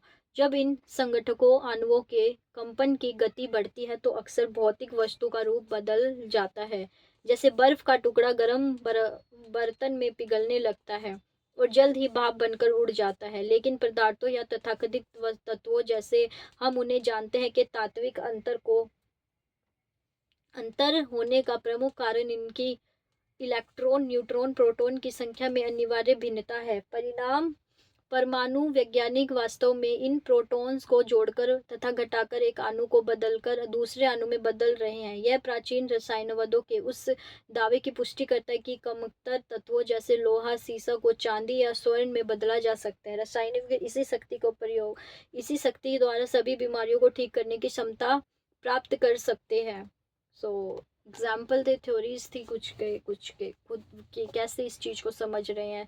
साइंस की भाषा में इलेक्ट्रॉन, प्रोटॉन जैसे कि वो बनते हैं, फिर उन छोटे छोटे कानों से वो एक अलग रूप लेते हैं। वैसे हमारे विचार भी बहुत ऐसे माइनर से, मतलब बहुत सारे विचार होकर भी हम भी कुछ भी ऐसे निर्मित कर सकते हैं। तो ये थ्योरीज वगैरह थोड़ी सी मुझे तो मतलब अपना पर्सनल एक्सपीरियंस दूँ, थोड़ी सी अटपटी टाइप सी लग रही है कि इतनी आसान भाषा को ये कितना डिफ़िकल्टी लैंग्वेज में समझा रहे हैं, मतलब इतनी आसान चीज़ को कि बट ठीक है, वही सबकी अपनी अपनी मानसिक लेवल होता है कि समझने का, कि कैसे समझ सकते हैं। तो कंपन के द्वारा कि विचार कैसे होता है, स्पंदन के द्वारा वाइब्रेशन, फ्रिक्वेंसी, ये सब चीज़ों को कि थोड़ा सा एक्सप्लेन किया गया है। बट हम आगे बढ़ते हैं। अब आपको एहसास हो जाता है कि आपके तांत्रिक तंत्र केवल कंपन के माध्यम से पहुंचा जा सकता है। दूसरे शब्दों में हमारी पांचों ज्ञान इंद्रियां बाहरी वस्तुओं द्वारा किए गए कंपन को दृश्य, श्रवण, स्पंदन, स्वाद और गंध के माध्यम से रिकॉर्ड करती है कि आप कंपनों की प्रकृति को भलीभूत समझ पाएंगे। उदाहरण के लिए हमें तेज शोर सुनाई देता है, यह हम तक केवल हवा द्वारा ध्वनि कंपनों के माध्यम से पहुंचता है। हम एक हरी पत्ती देखते हैं, लेकिन यह मात्र प्रकाश तरंगों का पैटर्न है जिसे हमारी आंखें एकत्रित कर मस्तिष्क तक पहुंचाती है। फिर भी ऐसे बहुत से कंपन हैं जो हमारी इंद्रियों को अनुकूलित से बहुत अधिक आवृत्ति पर स्वरमान होते हैं, जिनके बारे में हमें कुछ नहीं पता होता है। उदाहरण के लिए एक सीटी होती है जिसका स्वरमान इतना अधिक होता है कि उसे केवल कुत्ते ही सुन सकते हैं। ये बहुत तेज होता है। तो सबकी अपनी अपनी क्षमता होती है कि इतनी तक ही सुन सकता है। इंद्रिय शक्ति होती है सबकी कि इतने तक ही वो महसूस कर सकता है। तो उस इन सब चीज़ों का हमारी ज्ञान इंद्रियों का जो इन सब चीज़ों का हमारे विचारों पे फ़र्क पड़ता है। तो लेट्स स्टार्ट रीडिंग। थोड़ा सा मुझे तो अटपटा सा लग रहा है, चीज़ों को बहुत डिफ़िकल्ट लैंग्वेज में समझाने की कोशिश की जा रही है, बट इट्स ओके, कंटिन्यू करते हैं। हम सब ने सिर पर हाथ रखने से मिले आराम की बात सुनी होगी, और हम में से अधिक लोग जानते हैं कि किस तरह अपनी खोपड़ी पर थपकी दिए जाने पर से सिरदर्द की तीव्रता कम हो जाती है। क्या इसका कारण हमारी उंगलियों के सिर से निकलने वाली किसी तरह की ऊर्जा होती है? बाइबल में ऐसे कई उदाहरण देखने को मिलते हैं जहाँ जीसस ने अपने हाथ से छूकर रोगों को ठीक किया था। क्या इनका विवरण विद्युत के इस कम ज्ञान क्षेत्र कंपन के विज्ञान से निहित है? और क्या यह विद्युतीय वातावरण जिसे डॉक्टर हैरोल्ड बर हमारे खुद के बनाए होने का दावा करते हैं और जो सभी जीवित प्राणियों को घेरे हैं, यह हमें वस्तुतः हमारी उंगलियों या हमारे मन से निकलने वाली सुनिश्चित संवेगों को बाहर निकालने का कारण बनते हैं? यही कंपन बल दूसरी ओर कथित भौतिक वस्तुओं पर कार्य करता है। सर्दियों के दिनों में ऊंचाई वाले स्थानों पर अक्सर कालीन पर चलने या किसी धातु की वस्तु को छूने के फलस्वरूप विद्युतीय चिंगारी को देख या महसूस कर सकते हैं। निश्चित ही यह घर्षण से उत्पन्न स्थैतिक विद्युत का एक रूप है, लेकिन इससे हमें यह अंदाजा हो जाता है कि किस तरह शरीर के माध्यम से एक प्रकार की विद्युत विकसित होती है।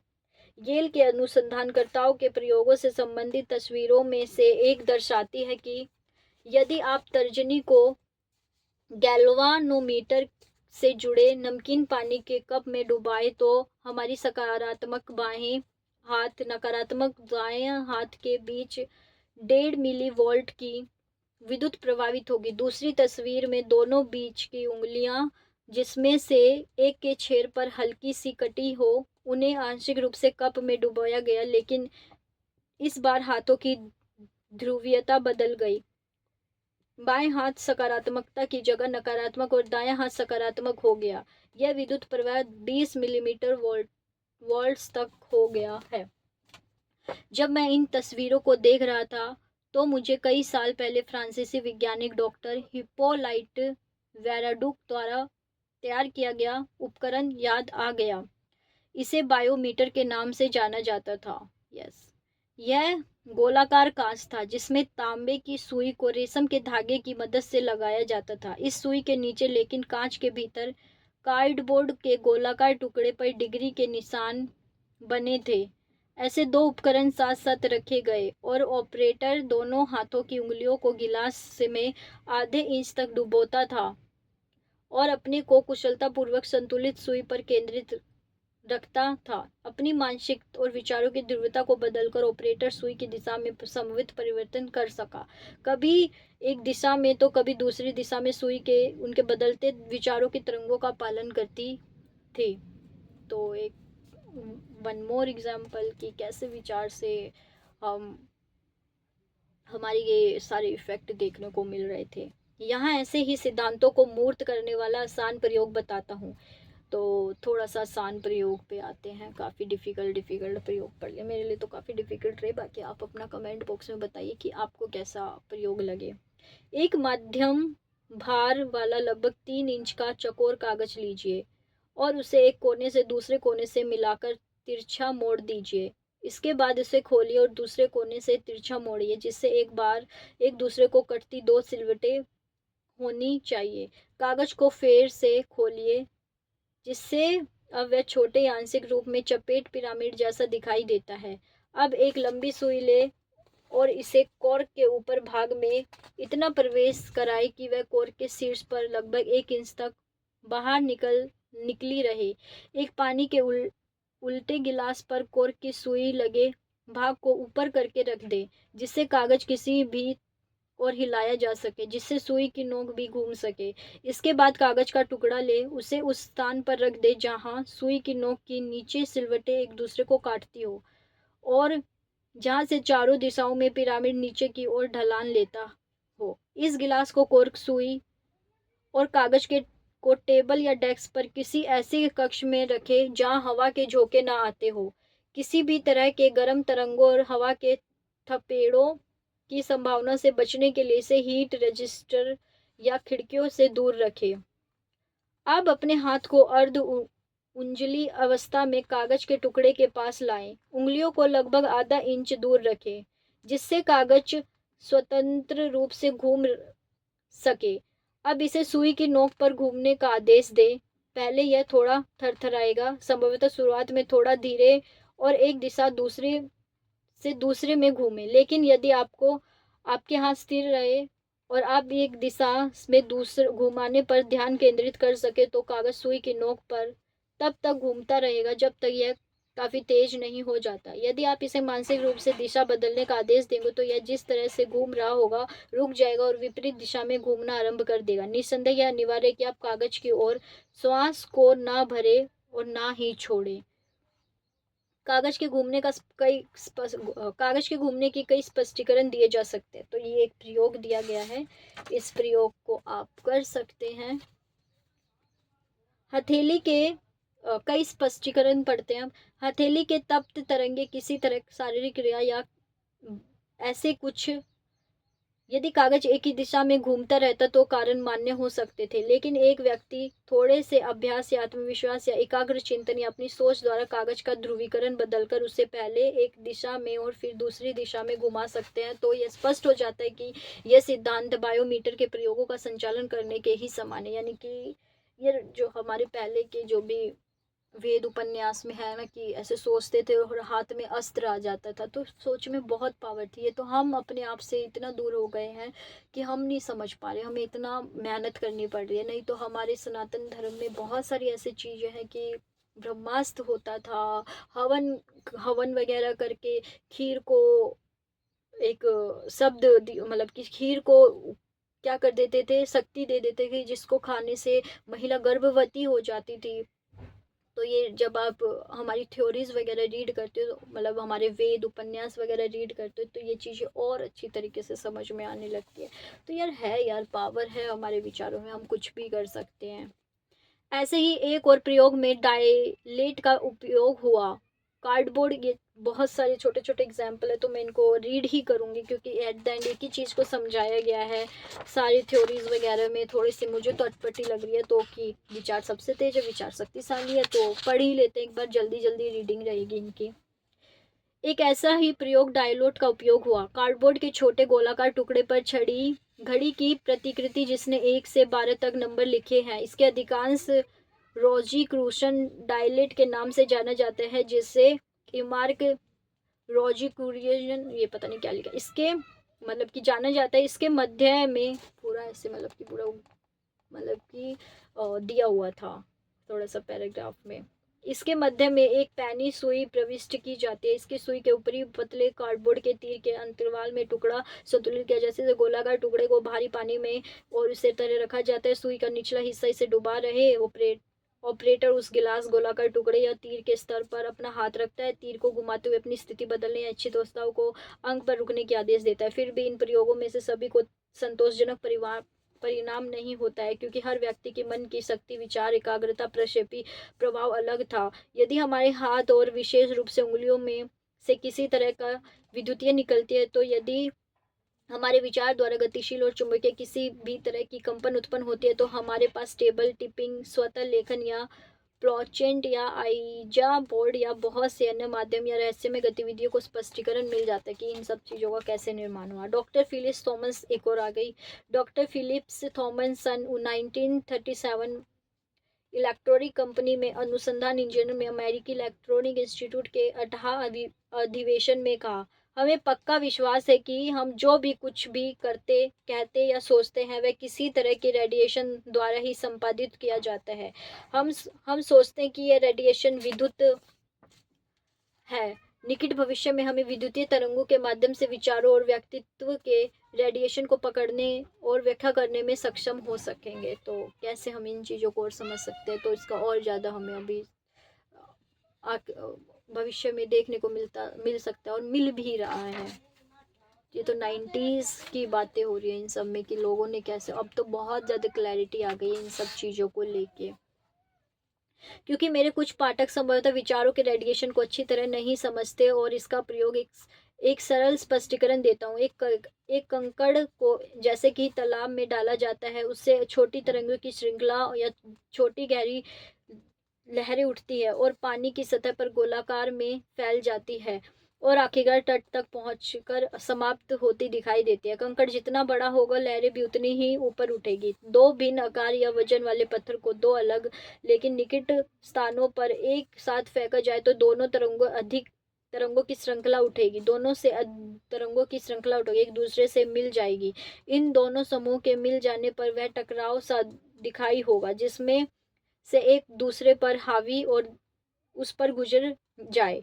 यहाँ जहाँ तक हमारी भौतिकी दृष्टि की बात है, हमें दोनों तरंगे समान आकार की होगी तो दो मिलन बिंदुओं पर दोनों रुकती या एक दूसरे को मिलती प्रतीत होगी। लेकिन यदि उनमें से एक बड़ी हो या वह छोटी को बह ले जाएगी, छोटी तरंगों में नई तरंगों का निर्माण कर देगी। तो हमारा कोई थॉट इसमें यही कि हमारा कोई थॉट पावरफुल होता है, कोई नहीं होता। जो पावरफुल होता है वो जो पावरफुल थॉट नहीं होता उसको समाप्त कर देता है, और पावरफुल थॉट हमारा रियलिटी बनने लगता है। तो डर है तो अंदर डर ही मैनिफेस्ट हो जाएगा। तो अगर आपके अंदर पीस भी है और डर भी है, तो अगर डर ज़्यादा है तो पीस को समाप्त कर देगा, और पीस ज़्यादा तो डर को हील कर देगी, समाप्त कर देगी, और पीस ही आपके जीवन में आएगी। तो बेसिकली ये चीज़ों को इन एग्जाम्पल से और ज़्यादा अच्छी तरीके से समझा जा सकता है। हमने ध्यान के विभिन्न चरणों, चेतना के स्तरों, वैचारिक एकाग्रता और आस्था की शक्ति के बारे में बहुत कुछ सुना है। ये सभी शक्ति उस गंभीरता या डिग्री से संबंधित है जिसे हम आगे बढ़ाते हैं। रचनात्मक शक्ति तभी काम करती है जब विचार पूरी तरह तैयार हो जाता है, जब कल्पना आपकी महत्वाकांक्षा का रूप दे देती है और आपकी इच्छित वस्तु की तस्वीर दिखने लगता है। एक घर या कार या टेलीविजन जैसा ये आपको पहले से ही मिल चुके हो, मतलब ऐसा कि हो गया है, जो चीज़ आ गई है तो वो चीज़ आपकी लाइफ में आना और ज़्यादा आसान हो जाता है। कथित रहस्यमय शिक्षाओं, विभिन्न मानसिक विज्ञानों, गिरजाघर की नियमित शिक्षाओं के अध्ययन के पश्चात मुझे पूरी तरह से यह विश्वास हो गया है कि ये सभी विभिन्न स्तरों पर काम करती है, लेकिन केवल उस हद तक जहाँ तक उसके अनुयायी इस पर विश्वास करते हैं। यही प्रार्थनाओं के साथ भी होता है। अब प्रेयर की भूमिका आ गई है मेरी लाइफ में, तो प्रेयर ने बहुत सबसे ज़्यादा इम्पोर्टेंट रोल अदा किया है, कर रही है। तो आइए इसमें क्या है, यही प्रार्थनाओं के साथ होता है, फिर चाहे वे चर्च सेवा का हिस्सा हो या पूर्णतः स्वाभाविक या व्यक्ति को अपना अनुमय विनिमय हो। यस, फिर भी निष्कर्ष रूप से मुझे कहना पड़ रहा है कि बहुत से लोग प्रार्थनाओं को केवल मुंह से बोलते हैं। उन्हें इस बात पर रद्दी भर भी विश्वास नहीं होता कि उनकी इन प्रार्थनाओं का उत्तर मिलेगा। इसी तरह इनका इनका उत्तर भी नहीं मिलता। मुझे अक्सर उस बूढ़ी महिला की कहानी याद आती जो प्रार्थनाओं में विश्वास को स्वीकार करती थी, और एक दिन उसने खरीदारी के लिए जाने की योजना बनाई। जाने से एक दिन पहले उसने प्रार्थना की कि उनके खरीदार वाले दिन धूप खिली रहे। प्रार्थना समाप्त होने के बाद उसने खिड़की से बाहर जाकर तो उसे कुछ काले बादल दिखाई दिए और उसने तुरंत कह दिया, मुझे विश्वास है कि बारिश जरूर होगी। तो देख रहे हो विश्वास में क्या था और बोल क्या रही थी। तो भाई अवेयरनेस लानी बहुत बहुत बहुत ज़्यादा ज़रूरी है। सन 1944 के अंत में सैंड्रेडे रिव्यू ऑफ लिटरेचर के एक लेख में थॉमस सुग्र ने घोषणा की कि माइंड क्योर मन उपचार आंदोलन इतनी तेजी से बढ़ रहा है कि अब यह हर कहीं दिखाई देता है। उन्होंने कुछ मामलों को दृष्टांत दिया। 11 वाओ, जहां पीड़ितों को विशिष्ट परिणाम हासिल हुए थे। एक महिला जो 62 वर्ष की उम्र में आंशिक रूप से अपंग थी, गठिया के कारण उनकी उंगलियां मुड़ गई थी, उसने योगी श्वसन प्रणाली का अपनाया और वह अपने शारीरिक विकारों से मुक्त हो गई। वाओ। श्री सगुरु ने घोषणा की कि ठीक होने के बाद दिखने वाले उस लगभग 40 साल का बताते थे। एक और महिला को तत्व मीमांसा की एक अन्य रहस्यमयी प्रणाली से शानदार परिणाम हासिल हुए। वह अपनी वास्तविक उम्र से 15 वर्ष कम दिखने लगी। सगरू ने एक सेवानिवृत्त पादरी के बारे में भी बताया जो बीते 12 सालों में मानसिक प्रतिभास के साथ प्रयोग कर रहा था और उसे चौंका देने वाले परिणाम हासिल हुए। इससे हम केवल इस निष्कर्ष पर पहुंचते हैं कि सभी प्रणालियां मजहब, संप्रदाय, शक्ति की दृढ़ आस्था से ही परिणाम देते हैं। यही हमें विश्वास के जादू तक लाता है। मनोविश्लेषण के संस्थापक सिगमंड फ्राइड, भाई ये नाम तो हम एक्चुअली टीचिंग वगैरह बच्चों को बहुत पढ़ाया जाता है। सिगमंड फ्राइड तो इन्होंने काफ़ी मन की चीज़ों के बारे में काफ़ी ऐसी थ्योरीज वगैरह दी ने इस परिकल्पना को प्रस्तुत किया कि हमारे भीतर एक शक्तिशाली बल, मन का अप्रकाशित भाग, जो हमारे चेतन से भिन्न होता है, निरंतर हमारे विचारों, एहसासों और कार्यों का गठन करता रहता है।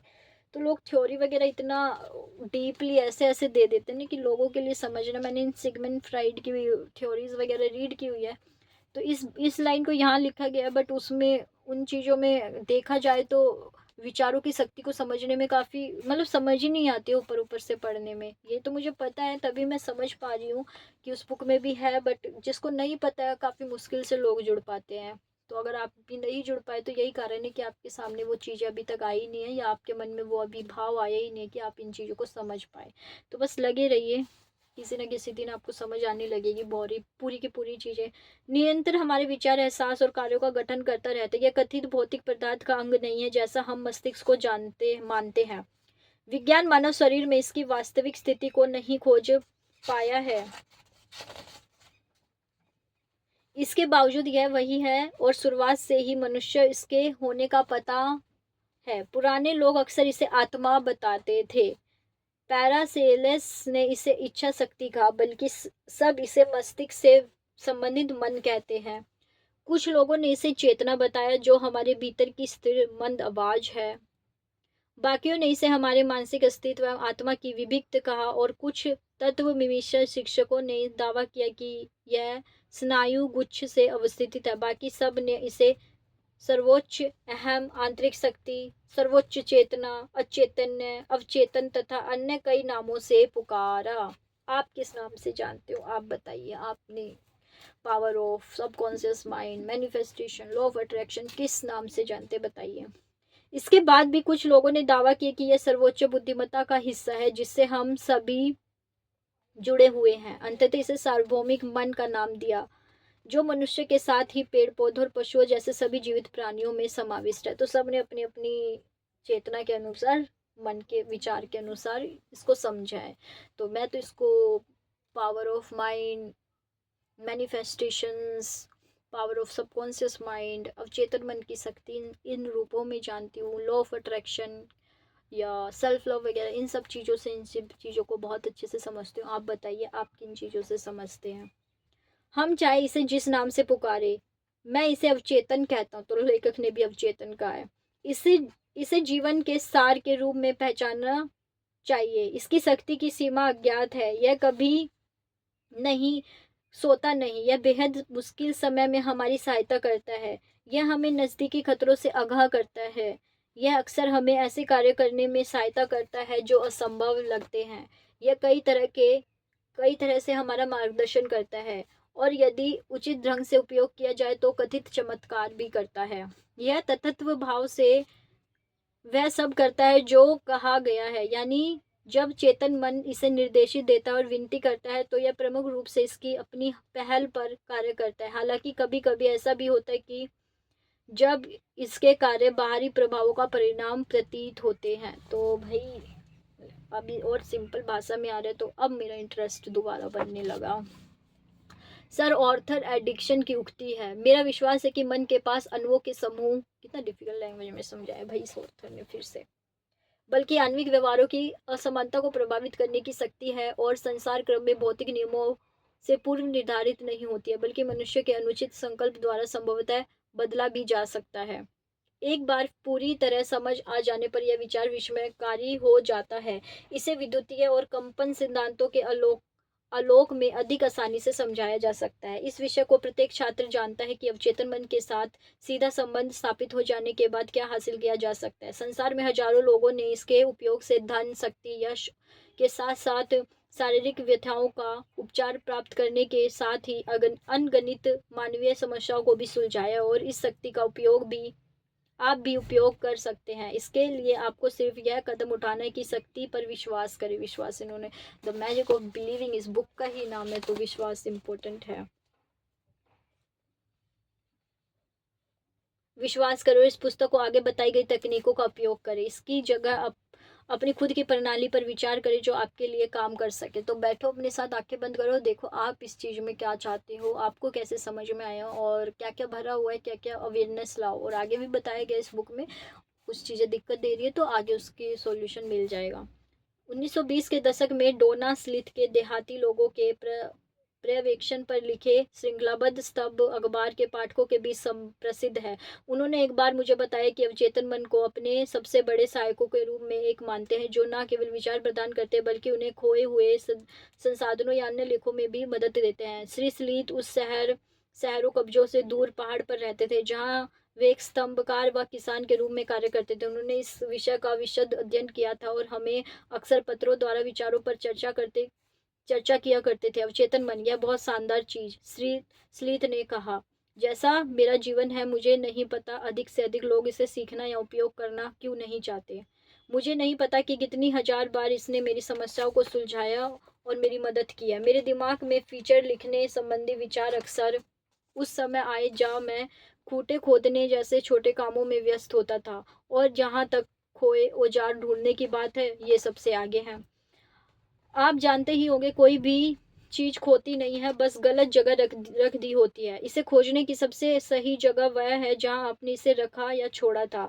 मैंने दर्जनों बार खोए हुए औजारों को लगभग उसी जगह खोजा है जहाँ मेरे अवचेतन मन ने उन्हें खोजने के लिए कहा। यानी आँख बंद करके जहाँ आपकी कोई चीज़ खो गई है, आँख बंद करके बैठो और देखो मस्तिष्क अंदर से कौन-सी आवाज़ आ रही है, और जहाँ सबसे पहले अंदर से जो आवाज़ आए ना, वहीं जाके उस चीज़ को देखो, वो चीज़ पक्का मिल जाएगी।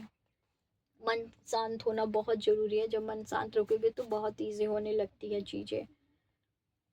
मैंने दर्जनों बार खोई औजारों को लगभग उसी जगह खोया जहाँ अवचेतन मन ने खोजने के लिए कहा था। जैसे उदाहरण के लिए, वह एक जेबी चाकू था, मेरा वाला थोड़ा बड़ा था, मैंने उसे खो दिया और कहीं गिर गया। मैं कहूँगा जेबी चाकू तुम कहाँ हो? तब मैं क्षण भर के लिए अपनी आँख बंद करूँगा और शून्य वही लिखा है।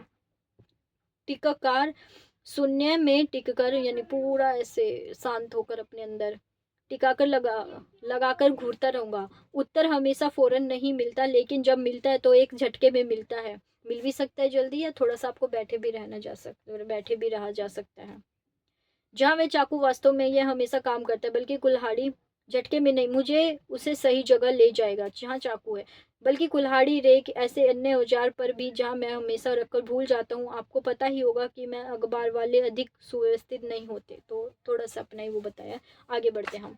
मुझे नाम याद करने पर खासी परेशानी होती है, लेकिन मैंने देखा है कि मैं जिस पुरुष या स्त्री का नाम अस्थायी तौर पर भूल जाता हूँ, मैं अपनी विशेषताओं, आंखों और बालों के रंग और कपड़े की पहचान आदि की कल्पना कर सकूं, तो अवचेतन मन बिना किसी परेशानी के उनका नाम बता देता है। मेरे को भी अब मैं भी नाम वगैरह याद नहीं रख पाती हूँ। लेट्स से अब मेरा क्या बिहेवियर बदलता है, थोड़ा सा मैं और ज़्यादा अवेयरनेस में अपने साथ बैठने वाली हूँ, क्योंकि मुझे नहीं पता कि मैंने यह कहाँ से सीखा है, लेकिन किसी को याद करने में उस वक्त की कोई विशेष कहानी या विशेष तथ्य काम आता है। मैं आराम से बैठ जाता हूँ, अपना सिर थोड़ा ऊंचा उठा लेता हूँ और अपने दाएं हाथ को अपने माथे पर कुछ इंच दूर रख देता हूँ। कई बार मैं अपनी आंखें बंद कर लेता हूँ या शून्य में ताकने लगता हूँ, लेकिन छोटी सी तरकीब से मेरा हमेशा मुझे परिणाम मिले हैं।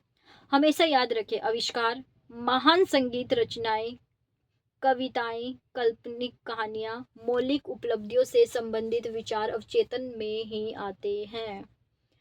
इस पर विचार करें या सामग्री दे और इसे प्रदर्शन से संबंधित गहन इच्छा से जुड़े रखें और आपको परिणाम अवश्य मिलेंगे।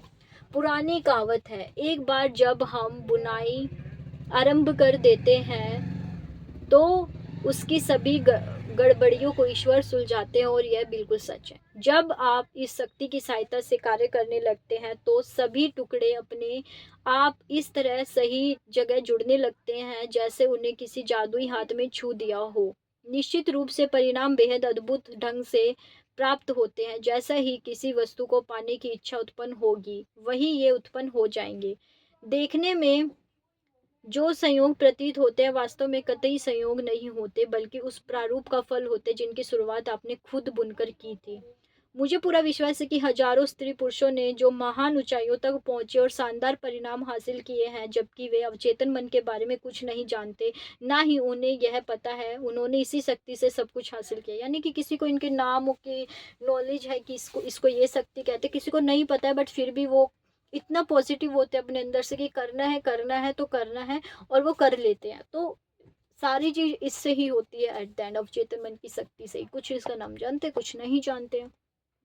यहाँ पहाड़ों लोगों से दूर या दैनिक प्रभाव से अछूता रहकर मुझे अक्सर लगता है कि जो लोग प्रकृति के निकट रहते हैं वे अपने मन को बाकी सबके मुकाबले अधिक अच्छी तरह से उपयोग कर सकते हैं। तो यहाँ से समझिए कि नेचर के साथ जुड़ा रहना बहुत इंपॉर्टेंट है। जितना आप अपने मदर अर्थ से जुड़ोगे, नेचर से जुड़ोगे, प्रकृति से जुड़ोगे, चीज़ें और ज़्यादा आसान हो जाती है, क्योंकि वहाँ से आपको शांति मिलती है, अच्छी वाइब्रेशन मिलती है, अच्छी तरंगे मिलते हैं। जो एग्जाम्पल वगैरह जो थ्योरी दी गई थी उसमें भी समझाया गया, अच्छी तरंगे मिलेगी, अच्छी वाइब्रेशन मिलेगी, तो आपका मन उतना ही शांत होगा, और जितना आपका मन शांत होगा उतनी ही क्लैरिटी आएगी, और जितनी क्लैरिटी आएगी उतना ही जल्दी आप जो चाहते हो वो चीज़ अपनी लाइफ में ला सकते हो। उन सबसे दुर्जय बलों में से एक है जो हमारे अवचेतन की महान शक्ति, उन सभी दुर्जय बलों में से एक है जो हमारे जीवन को आकार देते हैं व नियंत्रित करते हैं। यस,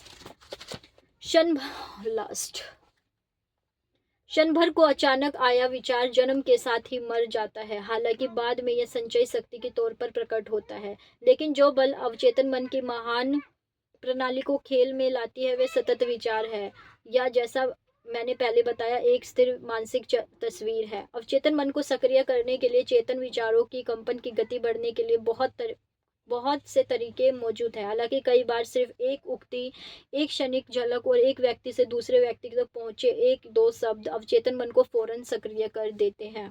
तो ये आपकी वाइब्रेशन पे ही एट द एंड फर्क निर्भर करता है कि आप किस वाइब्रेशन, किस फ्रिक्वेंसी में हो, आप कितने खाली हो, आप कितने सचेत हो।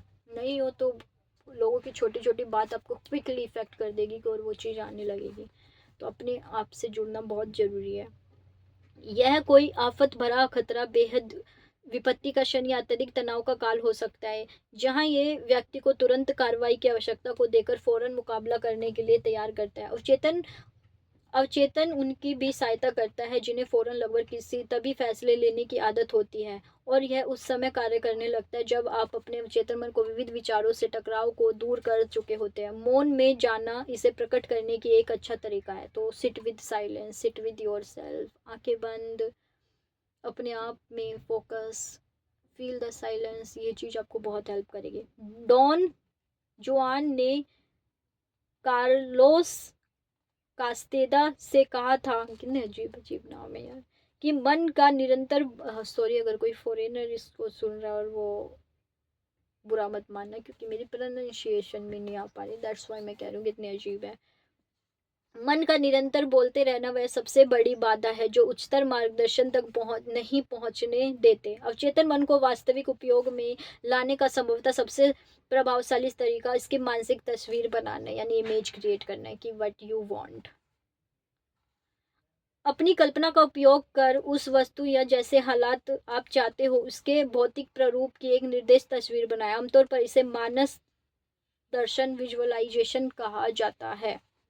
तथापि सबसे सतत और निरंतर अभिव्यंजना का परिणाम गहन विश्वास के रूप में मिलता है। हम इस विश्वास के द्वारा उसकी अद्भुत शक्ति से चमत्कार होते हैं और वह विशिष्ट घटनाक्रम घटता है जिसका कोई स्पष्टीकरण नहीं होता है। यहाँ मैं उस निर्वादित विश्वास को संदर्भित कर रहा हूँ जो आपके उस पर पूरे हृदय और आत्मा से विश्वास करने पर एक दृढ़ व सकारात्मक धारणा के रूप में आपके अस्तित्व के प्रत्येक रेशे से निकलती है।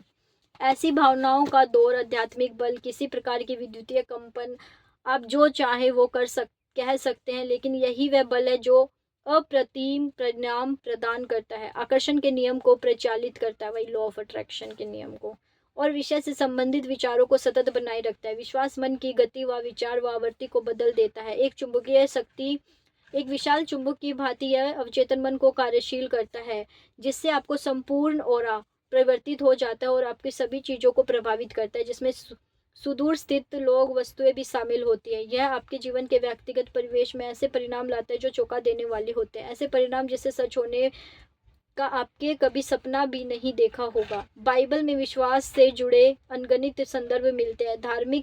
बहुत से धार्मिक सहयोगी व राजनीतिक संस्थाओं में ये सदस्यों की पहली शर्त होती है कि नेता हर जगह ऐसे लोगों को खोजते हैं जो उस पर विश्वास करते हैं। इसके लिए वे संघर्ष करते हैं क्योंकि मजबूत विश्वास कंपन से तरंगित लोग बहुधा ऐसी चमत्कारी चीजें कर देते हैं जो अक्सर अन्य लोगों के लिए अविश्वसनीय होती है। इस तरह के विश्वास में जादुई स्पर्श होता है। निश्चित ही यही वह मूल सिद्धांत है जो सफेद और काले दोनों प्रकार के जादू में होता है।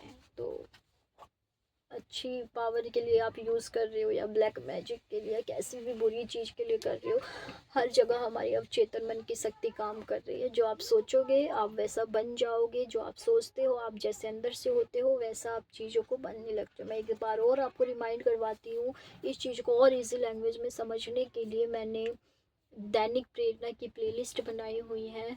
उस प्लेलिस्ट में 365 वीडियोज़ है, उन वीडियोस को देखिए और इस चीज़ को और ज़्यादा अच्छे तरीके से आपको समझने में मिलेगा। और you can heal your life से कौन कौन से विचार आपको कैसे इफ़ेक्ट करते हैं ये भी बताया गया है। उससे भी आप अपनी लाइफ को हील कर सकते हैं, उससे भी आप समझ सकते हैं कि आपको अपने आप को कैसे विचार देने हैं और आपको वहाँ से बहुत अच्छे अच्छे चीज़ें मिल जाएगी। और 111 डेज़ मतलब कि 111 डेज़ की भी चीज़ें मैं ला रही हूँ, जिसमें आपको अपने साथ कैसे बैठना है, अपने साथ कैसे बातें करनी है, या आपको कैसा मानसिक चित्रण अपने लिए रखना है, वो सारी चीज़ें उसमें क्लियर होंगी। तो ये भी आपको सारे प्लेलिस्ट सेक्शन में सारी चीज़ें मिल जाएगी। और मिरर वर्क की भी आ सकती है। मिरर वर्क आपको 21 डेज़ का वो मिरर वर्क है, तो वो चीज़ भी आपको हेल्प करेगी कि आप अगर नहीं बदल पा रही हो, ये सब चीज़ें समझने के बाद भी थोड़ा सा डिफ़िकल्ट हो रहा है, तो आप वहाँ से उन चीज़ों को देख के समझ सकते हैं। सो बेसिकली यहाँ पे हमारा इसमें द पावर ऑफ माइंड को ही बताया गया है। थोड़ी सी थ्योरी वगैरह दी गई थी काफ़ी, जिसमें काफ़ी समय लगा पढ़ने में, बट इट्स ओके, आप उनको सुनिएगा, एक बार सुनने से ही ठीक है। बाकी बिलीव तो इसी पे करना है एट द एंड, कि जैसा हम सोचते हैं वैसा ही हमारा जीवन बन जाता है। और क्लैरिटी होना बहुत ज़रूरी है। क्लैरिटी होगी तो चीज़ों को और जल्दी लाने में आपको बहुत बहुत बहुत आसानी होगी। और आपके जो एकदम से नहीं हो पा रहे, तो आपके कुछ ना कुछ लिमिटिंग बिलीफ होंगे, कुछ ना कुछ अवधारणाएं होंगी, आस्था होगी, तो उन्हें एक रात में नहीं बदला जा सकता है। थोड़ा सा समय दीजिएगा, एक दिन चीज़ें हो जाएंगी। और बहुत सारे एग्जाम्पल्स स्टोरी से कि लोगों ने कैसे कैसे अपने आप को ठीक किया, ये सारी चीज़ें हमने पढ़ी। सो वीडियो काफ़ी लंबी हो गई है, आज की वीडियो को यहीं समाप्त करते हैं और मिलते हैं हमारे चैप्टर 3 में, अवचेतन मन वास्तव में क्या है। और ज़्यादा डीपली, और ज़्यादा उनकी थ्योरीज वगैरह को थोड़ा सा रीड करेंगे, और उनके शब्दों को कि क्या क्या होना चाहिए। और हाँ, चैप्टर 2 में हमने प्रार्थनाओं के बारे में, कि जो प्रार्थनाओं में बिलीव करते हैं कैसे उनकी लाइफ बदल जाती है, और उसमें प्रार्थनाओं में विश्वास करना बहुत ज़रूरी है, ये भी चीज़ हमने देखी। So Radhe Radhe, god bless you everyone, and thank you so much for listening. मिलते हैं थर्ड चैप्टर में, बाय बाय।